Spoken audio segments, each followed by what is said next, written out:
ഇത് ഞങ്ങൾ ഡോൾഫിൻ കാണാൻ പോയ ഒരു അവിടെ ഒരു ഇൻസ്ട്രക്ടർ ഉണ്ടായിരുന്നു. അപ്പം നമുക്ക് അവരെല്ലാം പറഞ്ഞു തന്നായിരുന്നു അവിടെ. പിന്നെ നമ്മൾ പോയത് തണ്ടർ വേൾഡ് എന്ന് പറഞ്ഞൊരു സാധനത്തിലാണ്.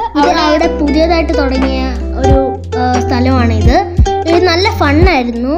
അത് ഇലക്ട്രിക് വെച്ചിട്ട് ഷോക്ക് ഉണ്ടാക്കുന്നതാണ്. ഇതിന്റെ മെയിൻ പാർട്ട് ഒരു ഡാൻസ് ഉണ്ടായിരുന്നു. പക്ഷെ വീഡിയോ എടുക്കാൻ ഞാൻ പറഞ്ഞിട്ടുണ്ട്.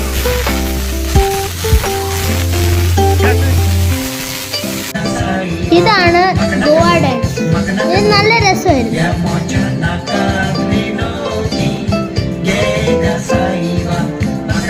സോങ്ങും ഭയങ്കര വ്യത്യസ്തമായിട്ടുണ്ടായിരുന്നു.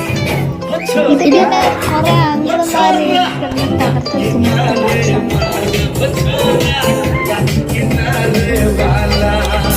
നല്ല എനർജറ്റിക് ആയിരുന്നു. ഇത് ക്രൂസിലുണ്ടായിരുന്നു.